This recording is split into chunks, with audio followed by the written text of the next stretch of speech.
Hi, welcome back to the Cordless Vacuum Guide. Today we're reviewing the Samsung Jet 75 cordless stick vacuum.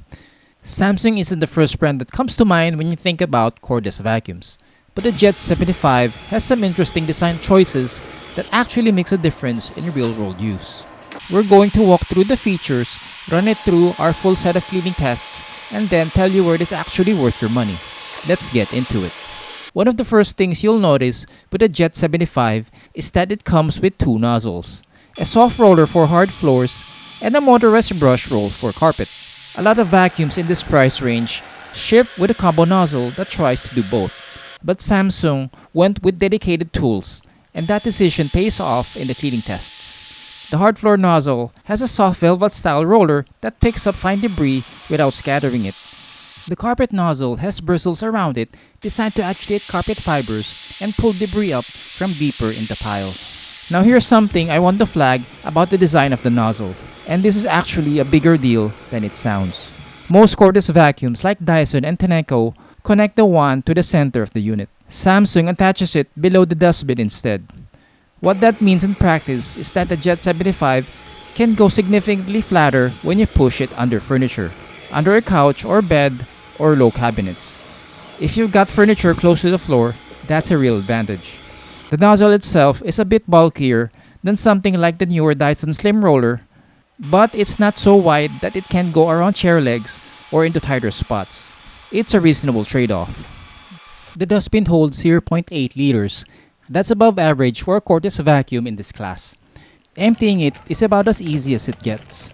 Press a button to remove the dustbin from the frame, twist the cap to open, and pour out the contents over a trash bin. For most homes, you won't be emptying it mid-clean. One potential issue is long hair wrapping around the base of the filter assembly, which happened several times during the testing phase. But this is an issue if you're cleaning a high quantity of hair. Otherwise, it won't be as messy. On the body of the vacuum, there's a small display that shows you which power mode you're on, min, mid, or max. And it also shows a filter error indicator when the filter needs cleaning. It's simple, but it gives you the information you actually need without any clutter. The Jet 75 has a detachable battery, which is a nice touch. If you have a larger home and the runtime isn't enough, you can buy a spare battery and swap it in mid-clean. But here's the catch, and this tripped me up when I first looked at it. You cannot plug the charger directly into the battery. The only way to charge it is through the wall mount, and charging only works when the battery is attached to the vacuum. So if you have two batteries, you cannot charge them at the same time. You have to charge one battery in the vacuum, then swap and charge the other. It also means you cannot charge the battery you just emptied while you're using the spare. The wall mount needs the battery attached to the vacuum to work. For most people, this won't be a daily issue, but it's worth knowing before you buy a second battery expecting a more flexible setup. We measure airflow in two places, at the wand, which tells you the raw motor output, and at the nozzle, which shows what actually reaches the floor after the brush roll housing adds resistance. At the nozzle, the Jet 75 puts out 24.35 CFM on low, 29.64 CFM on mid, and 40.66 CFM on max.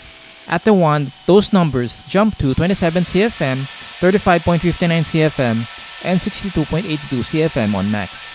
That's a solid wand airflow for mid-range cordless, and you'll see those numbers reflected in the cleaning results. On low, the Jet 75 lasted over 41 minutes on hard floor and carpet. Mid dropped to about 24 minutes on hard floor and 22 on carpet. Max, as expected, is where the clock runs short, under 10 minutes on both surfaces. If you're running this vacuum on low or mid, for a typical clean, 41 minutes covers most homes comfortably. Max power is better treated as a targeted boost for specific spots rather than a full home setting. Starting with hard floor, we ran 4 debris types: Quaker Oats, Coffee Grounds, Quinoa, and Pet Litter. The Jet 75 scored 100% across the board. One pass, no debris left behind. The soft roller and the airflow behind it are a strong combination on hard floor. On edge cleaning, the Jet 75 needed only a few passes along the baseboard to clear everything. It's not a zero-gap nozzle, but the airflow is strong enough to pull debris in from the edge without repeated back and forth. Solid result. Sand scored 99.8%. Fine particles can scatter ahead of the nozzle if the roller spins too fast. But the Jet 75 kept scatter minimal. The 0.2% left behind was a few stray grains, negligible in real use. Hair wrap on hard floor was inconsistent by strand length. 5-inch strands scored 79%, 7-inch hit 100, 9-inch dropped to 61.3%. Then 11 and 12-inch strands both came back at 100%. It's an unusual pattern. Longer strands fed through cleanly while some mid-length strands tangled more. There are a couple of reasons for that inconsistency that aren't visible in the numbers alone. On the 5-inch test, I was running the middle setting, which apparently doesn't generate enough airflow to reliably pick up hair. So part of that lower score is a setting issue, rather than a wrap issue. The other thing I noticed is that the soft roller nozzle has a gap on the right side.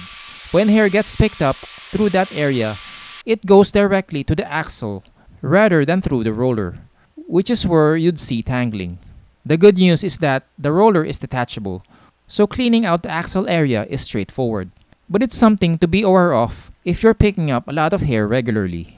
Carpet performance was clean across both low pile and mid pile. Quaker Oats, Coffee Grounds, Quinoa, and Pet Leader all scored 100% on both carpet types. The motorized brush roll did its job efficiently, and the results were consistent across passes. Take note that I used the max setting on all these tests, which creates the needed seal to pick up debris. One issue with the low clearance nozzle is that it pushes large piles forward, but these were eventually picked up in the subsequent passes.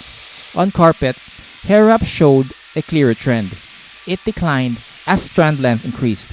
5-inch strands scored 100%, 7-inch held at 95%, 9-inch dropped to 68%, and 11-inch fell to 40%. The big reason for that drop-off is that the Jet 75 doesn't have an active anti-tangle system. The airflow is strong enough. That's not the issue. Without a mechanism working actively to prevent hair from wrapping around a brush roll, longer strands that don't get pulled through cleanly on the first contact will start to accumulate. Households with long hair or pets should expect to clean the brush roll periodically. Here's the result that surprised me: 93.25% on a deep cleaning test. For a mid-range vacuum, that's a strong number, and I think I can explain why. When you're using the carpet nozzle on max, you can feel a noticeable drag when you push the vacuum forward. That's the nozzle sealing against the carpet around the brush. That seal keeps the airflow focused down into the carpet pile rather than leaking out the sides, which is exactly what you need to pull embedded debris up from deeper fibers. A lot of vacuums in this price range don't have that, and their deep cleaning scores show it.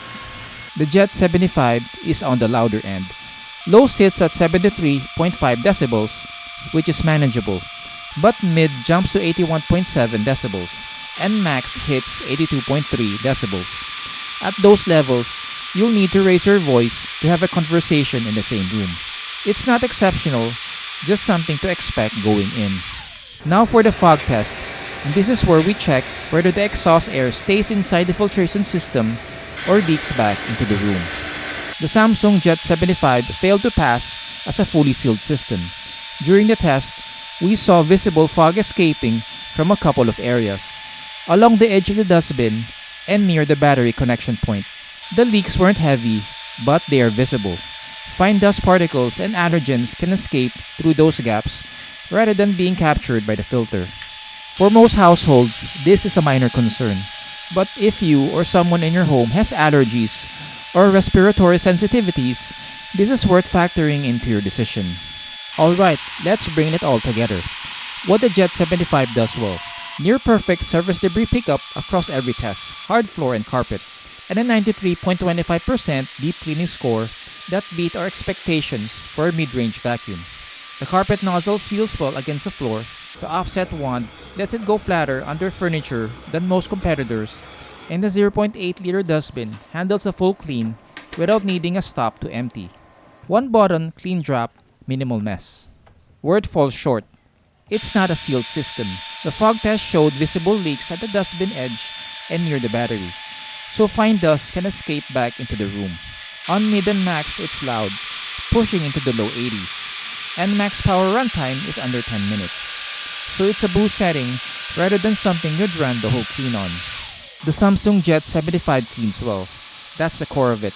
It hits 98.26% overall across all our cleaning tests. And it does that with a design that goes flatter under furniture, a dustbin that's easy to manage, and a carpet nozzle that actually seals against the floor. The trade-offs, noise filtration, and the charging system's limitations are real but predictable for a vacuum at this price. If you're looking for a strong everyday cleaning performance in the mid-range, the Jet 75 earns a recommendation. If allergen control is your top priority, it's worth stepping up to a vacuum with a sealed filtration system. That's it for this one. If you found the review helpful, hit subscribe. We post detailed test-based reviews like this regularly. Links to the current pricing are in the description. Thanks for watching.